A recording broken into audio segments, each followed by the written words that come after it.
Come on in to Margaret McSweeney's Kitchen for Kitchen Chat, where every week you'll meet chefs, cookbook authors, foodies, gourmets, and just plain people who love to eat. And along with laughter, chat, recipes, and stories about food, you'll sometimes also hear words of inspiration, love, and hope. As Margaret always says, Kitchen Chat is food for the senses and food for the soul. So grab a cup of coffee, put your feet up on a comfy chair, and get ready to spend a little time with Margaret and her friends. Hello, dear foodie friends, and welcome to Kitchen Chat. I'm your host, Margaret McSweeney, and I'm so glad you're joining me here together in the beautiful Viking and La Cornue showroom in the Merchandise Mart, here with my very dear friend, Chef Jaime Larita, and co-host. Thank you, Margaret, for introducing me as your dear friend, because you are a dear friend back. Well, you are dear, and a dear co-host. So, also, someone who needs no introduction. She is Chicago's very own celebrity. Just, you will see her everywhere. She is also a Chicago Tribune columnist. You probably know her as Candid Candace as well. Does so much for charity, and it's just so much fun. Welcome to Kitchen Chat. To be here. I'm excited. I'm excited to see the two of you in this beautiful space. Thank you so much. Jaime designed. Well, you know, I had a little inspiration here and there, but speaking of inspiration, I mean, you are in my opinion, socialite in Chicago. Oh, I hate that word socialite. Why? Tell me why. Well, I will tell you, and I know you mean it as a compliment, but It's true. socialite seems like somebody that's kind of, you know, elevated in their own mind, maybe even, and, you know, on a very high tier with lots of money and maybe living on East Lake Shore Drive, and I'm the total opposite of that. You know, I'm a worker. I think that's why I love you. I'm a worker bee, and, you know, we are far from wealthy, and so I just think that socialite term makes it a little elitist. I don't know. No, I agree with that. Yeah, I agree with that. You know, I mean, woman about town, maybe, you know, that's for sure true. Peripatetic's another word people can use. And a woman with a heart for charity, because it's so great to see you cover all of these wonderful charitable events in Chicago and really spotlight the charities as well. The job that I have, it's like custom made for me. It could not be better. I've been so social all of my life. As a matter of fact, you know, my parents, even in their 80s, you'd have to get a hook to get them out of every party. I mean, they were the last ones ever to leave. It's in my DNA. I'm exactly the same. But it's so special because you're right. I get to shine a spotlight on so much good in the city and beyond, you know, with my blog and my column in the paper. So I try to cover every single event. Last night, as a matter of fact, I was thrilled to co-host a new event that we're going to debut every year. There was a debut event. It's called Pretty Powerful Women in Philanthropy. I saw that. Yeah. And we had almost 150 women at Steak 48. I love Steak 48. And it was the women in the room were chosen and invited by Kathleen Henson, my co-host, and myself. My dear girl. Yes. And for their philanthropic efforts in the city. And we calculated that the women in this room had raised over $200 million in this city. That's incredible. It made my heart sing, and it was such a special night for Chicago. Oh, that is so special. I also saw you were at the wonderful International Home and Housewares Gala for the breast cancer awareness one. That'll be March 17th in the column. You know, they raised $2 million at that event for breast cancer research. That's amazing. It was a spectacular night, and they had a lot of celebrity chefs that were there. You know, Paul Verrant and Rick Bayless and Meg Gallus, who I love. I mean, they had the only one missing was Jamie. I know. You need to be there next year. He was working, but it was really something special. It was a lot of fun. A great night. Yeah. And I am, just so you know, I'm like the salty side of Kitchen Chat. She's the sweet side. So my goal in Kitchen Chat always, Candace, is to try to make Margaret clutch her pearls just one time. Clutch her pearls. I love it. Which, by the way, Jamie made this. I did. This was my Christmas gift from you. Thank you. That's nothing you can't do, Jamie. You are so talented. Well, creativity is like, to me, it's like the closest thing to God, right? I love creating all types of things, and here in the showroom, it's really fun. And today we're going to be cooking together. Yeah. Yes. I know. Listen, can I tell you a secret? Here's what happened. So they invited me on this fabulous show. I was so excited. I immediately said yes. And then Margaret yesterday springs on me. She says, oh, yeah, by the way, Candace, Jamie wants you to cook with him. Cook with him. Now, my specialty is lean cuisine, so we know where this is all going. But I did manage to come up with a recipe that touched my heart, and I hope it will touch your hearts, too. So. And I am so excited about that. very special taste memory, and we're all about taste memory and bringing everyone around the table because that's what connects us all. Absolutely, and basically, you know, from our childhoods, I have, you know, growing up, Candace, with 11 children in my family, a big Italian family, I have nothing but taste memory. So tell us about the taste memory that you're going to be. It ain't lean cuisine. That's probably my favorite taste memory because I was raised by, her name was Mary Johnson. She was an African-American woman. Is this her? This is her. Yes. She was my second mother. Oh my God, look how cute she is. She was equally my mother with my mother, so that's how close we were. Aww. And she and her husband, Jim Johnson, had a garden in East Cronolette, Illinois, which is a very small town in southern Illinois. Is this Jim? And this is Jim and Mary in their garden. And so that is an amazing photo. I love the watermelon and everything about it. They were so proud, and they worked so hard at this. But the amazing thing is, and this is how good they were, they gave half of everything they raised in their garden away to their community because it was a poor community. And so, I mean, they gave back, and they really taught me a lot about giving back. But more importantly, or not as importantly, is that Mary really taught me how to cook. She was from Tupelo, Mississippi. She was born in 1903, and so all these great Southern recipes she shared with me. My mother was not a good cook. Bless her heart, she worked constantly. But Mary, you know, was with me, and you know, I was always with her in the kitchen. This is her skillet. This is her skillet from 1934, Griswold. And Margaret's gonna cry. I treasure this skillet, and this is what she would make all of her fried chicken in. And as a matter of fact, she cooked for the YMCA, YWCA, and so, you know, the men and women would clamor for her fried chicken. So this has to be well over 50 years old. That's close to 85 years old. Wow.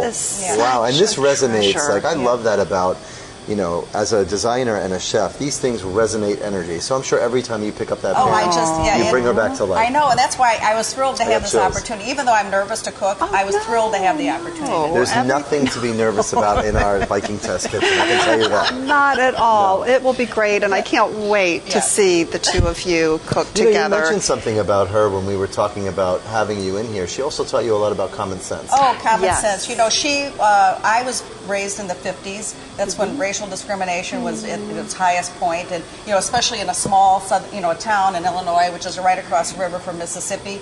And the stuff that they went through, and the things that they taught me, and I observed. Let me give you a case in point. This is so interesting. Jim also raised hogs for a living. He collected trash. He raised hogs. They did a lot of different things to, you know, keep salvage. And he found out that when he would take his load of hogs over to St. Louis, that the white drivers would get more for their loads than he ever would.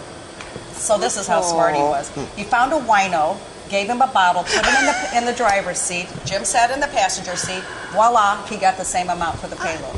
Done. Yeah. You know, survival. It's survival tactics and things that they taught me. I mean, it was sad, but it's a valuable life lesson.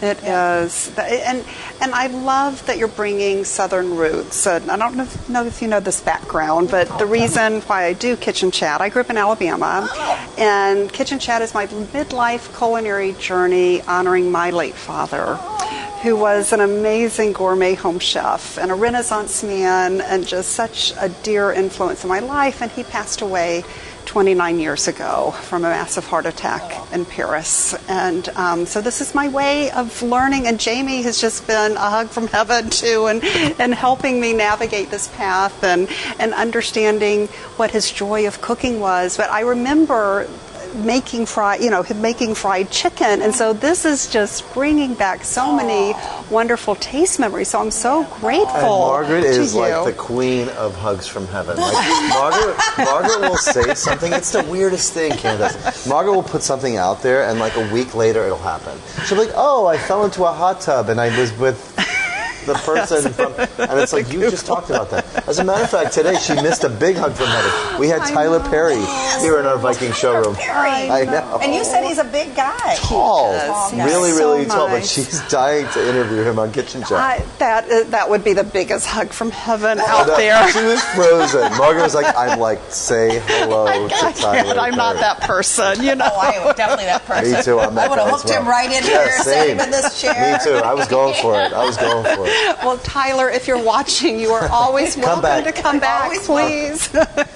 She didn't want to fangirl out on you, Tyler. No, I'd love to hear about what his culinary story is. That's you know, true. I Everyone think, has one. yes. Everybody has one. Everybody Yes, has one. and a favorite taste memory. So back to this. This must have been Well, Medea, his so character special. must have cooked it. Oh, you're right. You know? That's that right. would That's be my favorite character, by the way. Oh my God. Oh, he's so awesome. fun. Anyway, I'm sorry. It's No, all this good. was I'm this on is a Tyler Perry. We all I are. can't focus now.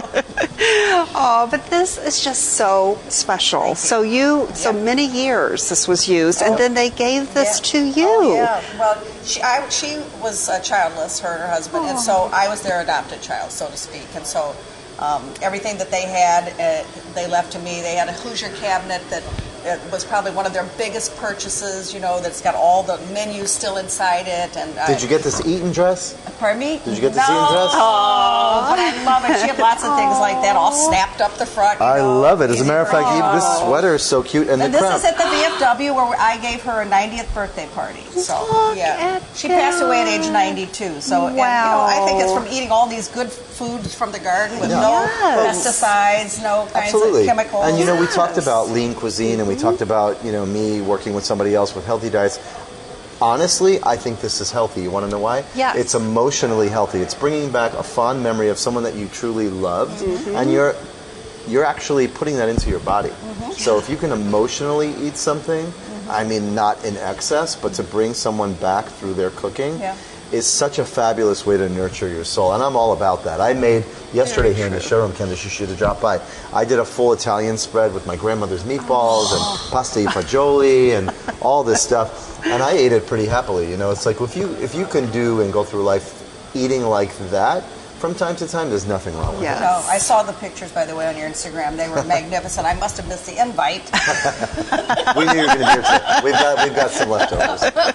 So Candace, you have such an interesting and fascinating Thank you. past. I I mean, do. you're a stunning woman. And Beautiful. You've Gorgeous. always tell us how you started your career in modeling. It's a long and winding road from Tupelo, Illinois. I mean, we had 3,000 people in my hometown.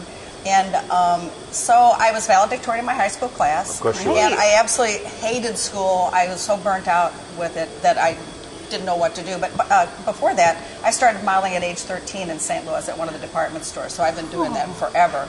But this transition, when I was in high school and graduating, I had a scholarship to St. Louis University, and I thought 4 more years of school I was going to tear all my hair out. And so at the same time, this is where God intervenes. I really truly believe things happen for a reason. A girlfriend of mine said, you know, they're auditioning for bunnies at the St. Louis Playboy Club, which had just opened. You should go for an audition. So I said, sure. I didn't even know what Playboy was. I just knew I wanted to do something different. And I went and I got the job. And, you know, kind of the rest of there is history. From that, I moved to Chicago into the Playboy Mansion when Heff was in residence. I did a centerfold in December '79. I've done 8 covers for the magazine. Wow. As a matter of fact, I just remade one of my covers. I saw that. 38 You look years so later. stunning. Well, about that. You did. I missed my waist. You're holding it together just fine. So, but I have a long history with Playboy. I attended Hefner's funeral services both in LA and Chicago. I felt that when Hefner passed. I felt I was reading your post. You have such a great feed.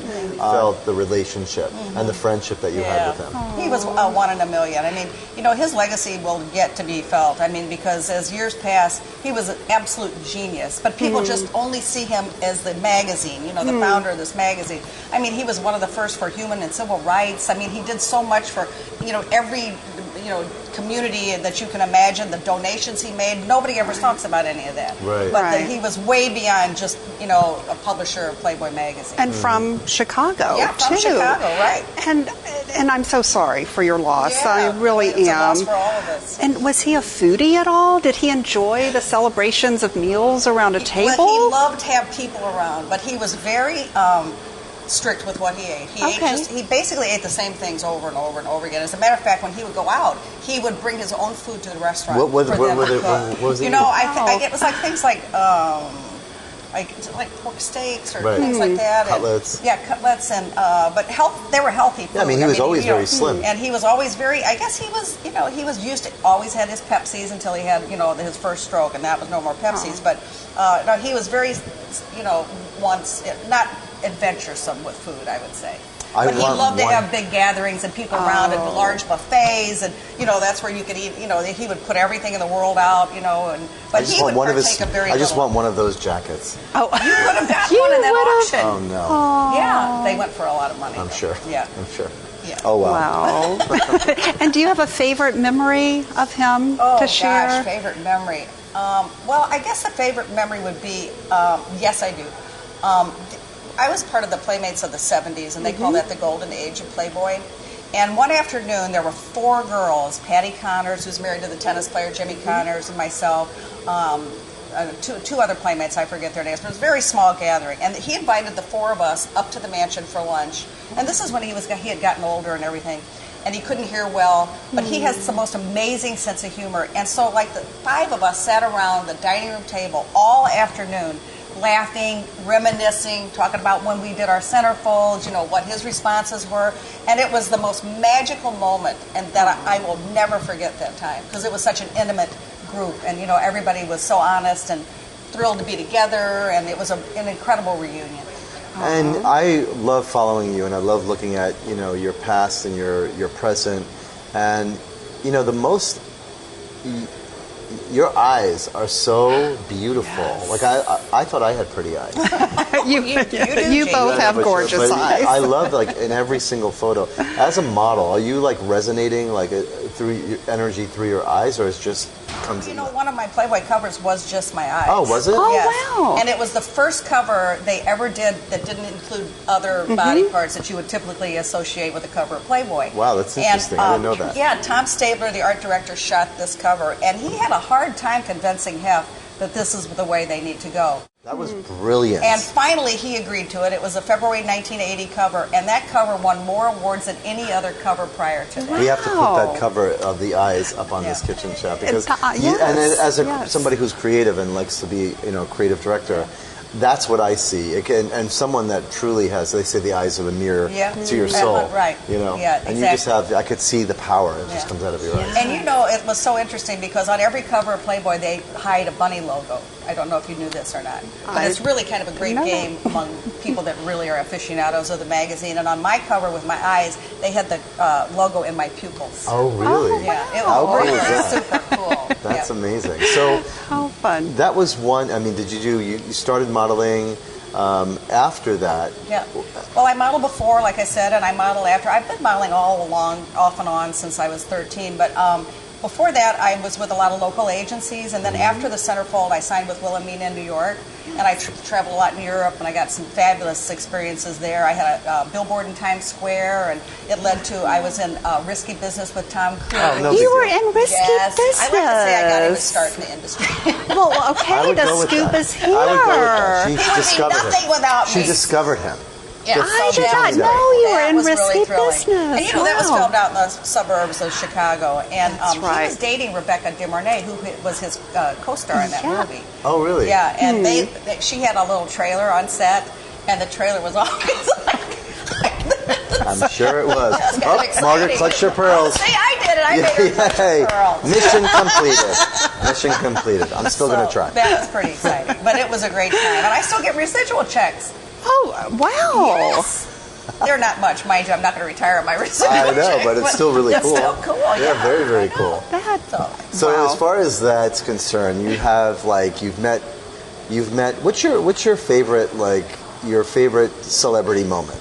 Oh, it's so easy. I've got 2 celebrity moments because I have a Candace TV channel, and so Right. I've interviewed a lot of celebrities, and my 2 top favorites by far was Al Pacino was number 1. He was the nicest, kindest guy, and I tell you, he would have talked to me all day long if his press agent hadn't tapped him on his shoulder to move along. It's those damn eyes, clutch pearls. He was so generous. And my second favorite, and not because he was such a good interviewer, or nice or kind or anything, but he was so damn handsome, was Colin Farrell. Oh, He I was so love sexy. Colin Farrell. I can see that. And his Very accent. I can attractive. see that. He has an aura that's just, is... It's just like mine, right? Yeah, It's exactly like I Jamie's. figured- I thought it They was could be twins. I'm telling you, people, I get it all the time. I just got it today, just now. So, But I'll tell you my worst of all time. Yes. That was my next question. Yes. Was CeeLo Green. I hated him. I really hated him because I did I'm on the Ronald McDonald Charities Board, and I co-chaired Glamorama. I actually co-chaired it for 5 times, but the one time he was one of the celebrity guests that was there. And there was a little guy, his name was Max, and he was a Ronald McDonald House ambassador. He was like 7 years old. He had to wear a mask because his immune system was compromised. And he asked me, he said, can I get a picture with Mr. Green? And I said, of course you can. And so he was sitting, CeeLo Green is sitting in a booth by himself behind this velvet robe, you know. And so I went behind and I said, would you mind, you know, if we took a picture? He refused. Oh my goodness. Oh, Who would that's do so that? sad. Not like he was inundated with, you know, requests. He was doing nothing, and he said no to this little kid. So I will never that breaks forget my that. heart. Don't cross Candace. No, I have a long memory for stuff like that. So what has your most memorable meal been through all of your travels, through all of your experiences? Well, besides every dish that Mary Johnson ever cooked, that I will go to my Uncle Marvin Stott, who was the master at making chicken and dumplings. He made everything from scratch, and to smell all that in the kitchen and watch him, he loved to make this. And even when I moved away from Southern Illinois, he would send me little, you know, health packets, little welfare packets of chicken and dumplings in the mail. Oh my God, I want one of those. So good. First meal kit. So, yeah, there you go. Meal kit. Let's see, a meal kit, perfume, breath. We've got it Yes. going on. We've got a whole new line of products coming out. Right? Product. Right? Absolutely. So we do need to take a fun little break, and I want to highlight what you just created, and so everyone can get in on the fun. definitely. I don't know that I created it. I think I just took did. advantage. Well, listen, You guys, did. most of creation happens in the moment, right? It's usually right in front of you half the time. And that's like the ingredients to a great dish. Most of the time for me are those that are hanging around the kitchen that I'll just grab and say, oh, I'll take that. So I was afraid that I had inappropriate breath for this. So Candace is sitting very close to me. So I just bit this end of the lemon off. Kind of like that. Actually, not only is it surprisingly good, but it's also really helps moisturize your mouth. Wow. And I also took some and put it on my wrist, just like that. Isn't that fresh? It's so awesome. So fresh. And then I'm known for taking herbs and rubbing like rosemary, thyme, whatever you have in the kitchen, and then just slapping it a little bit and letting the oils come out. And now I smell just like a roasted chicken. That is genius. Yeah, but You are a genius. no, come on, guys. You Thank you are. very much. You're so But creative. yeah, but at the end of the day, even if you took an old gym sock, I kid you not, and you put that, maybe some herbs that are going down that you didn't want to use, and you put them over your bathtub with a rubber band, put on the hot water, you can have a beautiful herb soaked bath with some Epsom salt. I do it all the time. Never knew. That's why the garden chef in our showroom, the Viking garden chef, is always empty. it's in Jamie's I'm tub. using it. That is incredible. Oh my God. Usually That creativity is is right in great. front of you guys. I So know. I just take advantage And of that. thank you for sharing. I didn't mean to put you on the spot, but I okay. just Now my wanted breath you is to so see fresh. this. It is lemony fresh. Lemony fresh. So are there any special projects that are coming up that everyone should know about that involve or don't involve food? Any special charity events or anything close to your heart or different projects? There's so many that I can't. I mean, you know, if you just follow my blog, Candid Candace, I write about all the charity events that I recommend people get behind, and God knows there's a gazillion of them. I joke with Yes, Candace yeah. sometimes. I say, do you just wake up dressed? I also want to be her dry cleaner. I want to be the dry cleaner because you're always going to an event. And I'm just like, Right. You are. yeah, I mean, you do a lot of events. One of my dreams is that we co-host an event together. Oh, I would love I would love to share that. that. That would We would be have so much awesome. fun. We would have count me in for anything you want to do, Okay. literally. But this weekend there's going to be Paws, Pets Are Worth Saving. Done. They have an animal magnetism party Friday night, and then Saturday night Giordano Dance Chicago, which is a dance company that I just adore and love. They're going to have their legacy ball. So there's a lot going on this A weekend. lot going on. Chicago is a happening place, and and Chicago has a heart for charity. A big heart for Yes, and the big shoulders. Yeah. Yes. You know, and it's amazing because every time I cover an event, it's always a record breaker. I mean, even in the worst of times, people reach deep into their pockets and make every single year bigger and better than the year before. I don't know how that happens, but it's a joy to write those about. eyes, girl. Yes. No. It's those eyes. I'm just chronicling the events. But it's pretty exciting stuff. Yeah, and you're just you're on the pulse of the city. If you ever want to, I love what you're doing on your blog. Thank you. Everything that you do is really fabulous, and we're really proud to have you here in the showroom today. Yes, absolutely. And I can't wait to get in the kitchen with Candace. And watch. Absolutely. No, there's nothing to be afraid of. I'm just going to stand back and watch you. I'm your sous chef today, Candace. Nothing can go wrong. Trust me. Pray for me, people. Pray for me. No, it's all good. It's all good. You will be great. Well, I have her spirit with me. I'm going to be fine. Yes, she's right here. Absolutely. Chuck told me in the car, because I told him that I was nervous about doing this. Aw. So my husband Chuck said, Candace, just think of this. You're Mary's heir apparent.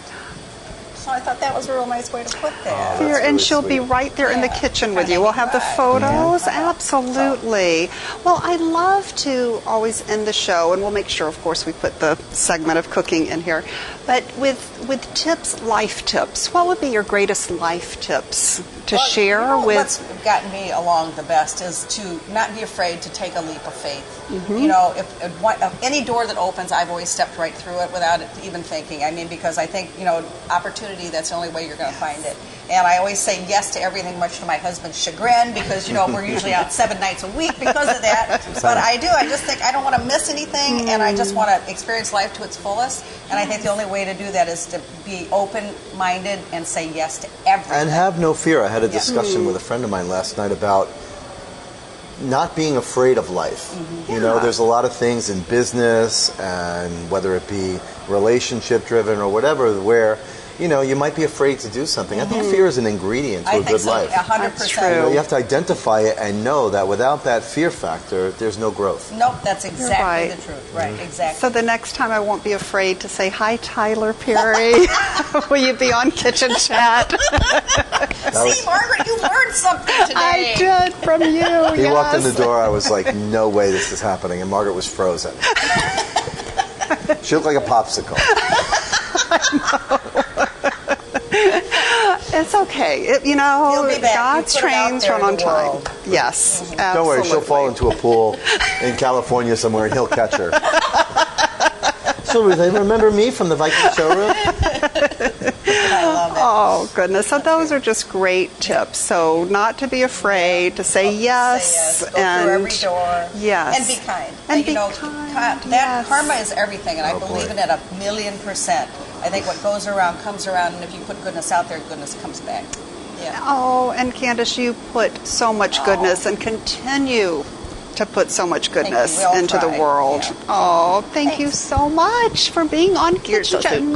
Oh, this was special. Lemony fresh. I can't wait to see you two cook together. Well, thank you so much as well. And thank you, dear foodie friends, for joining the fun here on Kitchen Chat. Make sure you visit me in my kitchen, kitchenchat.info. Make sure you visit Chef Jaime Larita in the Viking and La Cornue showroom in Merchandise Smart Suite 137. For more inspiration, go to thevikinglife.com. And always remember to take a moment and savor the day. Thanks for joining Margaret for Kitchen Chat today. Margaret would be so excited for you to drop by and visit with her at kitchenchat.info, where you'll enjoy podcasts, blogs, recipes, tips from chefs, and even great giveaways. She invites you to share your recipes and kitchen stories too. As Margaret always says, savor the day.